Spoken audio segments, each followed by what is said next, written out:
Iran's Revolutionary Guard has announced that it carried out a coordinated strike targeting a major Israeli oil storage site, along with 4 U.S. military bases in a single operation. This marks wave 83 of the conflict, now on its 28th day, and Iranian officials say additional waves are already being prepared. What makes this moment notable is how it contrasts with earlier expectations. Less than a month ago, U.S. officials stated that Iran's missile capabilities would be largely neutralized within the first week. Israeli sources claimed that more than 300 Iranian launchers had been destroyed. American commanders reported that launch activity had dropped by roughly 90%. And yet, Wave 83 still happened.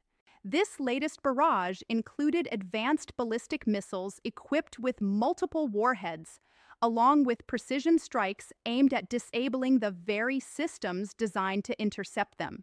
Reports indicate that even a high-value U.S. radar system, worth over $1 billion, has sustained damage.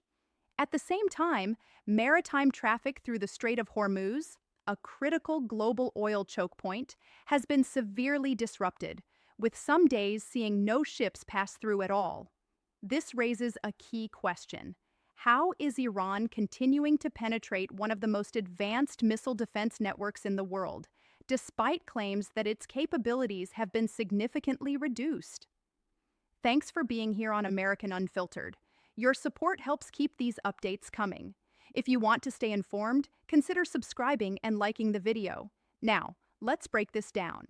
Wave 83 struck in the early hours of Friday, March 27th, but it wasn't an isolated event. It followed waves 81 and 82 within the previous 2 days. Around the time of wave 82 alone, more than 230 coordinated operations were carried out across multiple regions. Hezbollah accounted for 87 of those actions from Lebanon. Iraqi factions conducted 23. Iran itself launched 110 missile and drone operations. This isn't random or scattered retaliation. It reflects a synchronized multi-country effort operating on a shared timeline. There's another layer that often goes unnoticed. Alongside the Revolutionary Guard's campaign, Iran's regular army, the Artesh, is running its own parallel operations. On the night of March 26th, the Artesh launched a large-scale drone assault targeting Haifa port. According to their official statement, the targets included facilities tied to Israeli naval maintenance and major jet fuel storage sites. They framed this as a direct response to claims that Iran's strike capabilities had been degraded. So when you hear Wave 83, understand that it only represents one side of Iran's military operations. The army's actions are tracked separately and are often underreported. That distinction becomes important when evaluating the overall scale and sustainability of the campaign. Looking at the weapons used in this wave, the composition tells a clear story. Iran deployed a mix of solid-fuel ballistic missiles, which can launch quickly and are harder to detect early, and liquid fuel variants that can carry heavier payloads over longer distances. In addition, multi-warhead systems were used, designed to split into separate projectiles mid-flight. This forces defense systems to engage each warhead individually, increasing the chances that some will get through. Loitering drones were also part of the operation. These drones can remain airborne for extended periods, waiting for gaps in air defense coverage before striking. Earlier in March, Iranian officials confirmed a shift in strategy. Instead of focusing on volume, they are now deploying fewer but heavier payloads, each exceeding 1,000 kilograms. Reports describe these strikes as among the most intense seen so far. The emphasis now is not on how many weapons are launched, but on how effectively they can penetrate defenses. Target selection also reveals a broader strategy. In southern Israel, the Ashdod oil storage facility was hit again. This site plays a role in the country's fuel distribution network. It had already been targeted days earlier, along with the Ashdod refinery. Before that, the Haifa refinery, responsible for roughly half of Israel's domestic fuel production, was struck by ballistic missiles. Officials describe the damage as limited, but visual evidence showed prolonged fires and heavy smoke. Taken together, these strikes suggest a systematic effort to weaken energy infrastructure over time. Further inland, a strike hit a military zone in Modian, located between Tel Aviv and Jerusalem. This demonstrates the ability to reach deeper into central areas rather than just border regions.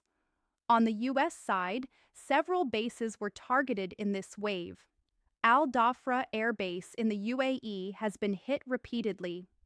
Since late February, hundreds of missiles and drones have been directed at targets in the region.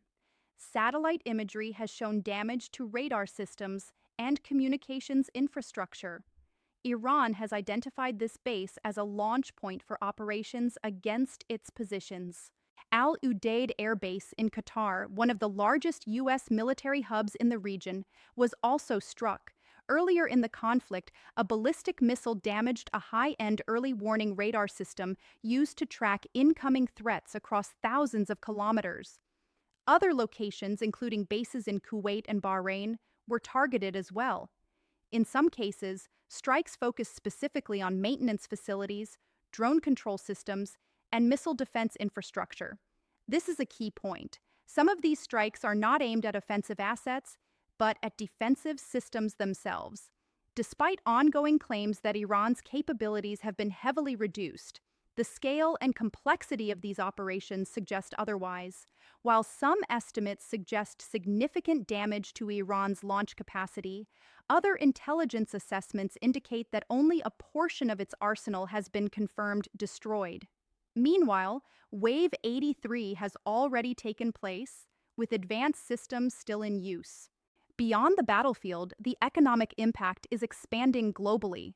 The Strait of Hormuz, through which roughly 20% of the world's oil supply passes, has seen major disruptions. On several days, traffic dropped to zero. Even when ships do pass, the numbers are far below normal. Oil prices have surged. Since the start of the conflict, U.S. crude prices have risen significantly, and global benchmarks have followed. Analysts warn that prolonged disruption could push prices even higher, potentially triggering wider economic effects. There's also an impact on fertilizer production due to reduced sulfur supply from Gulf nations. This comes at a critical time for agriculture, particularly during the spring planting season in many regions.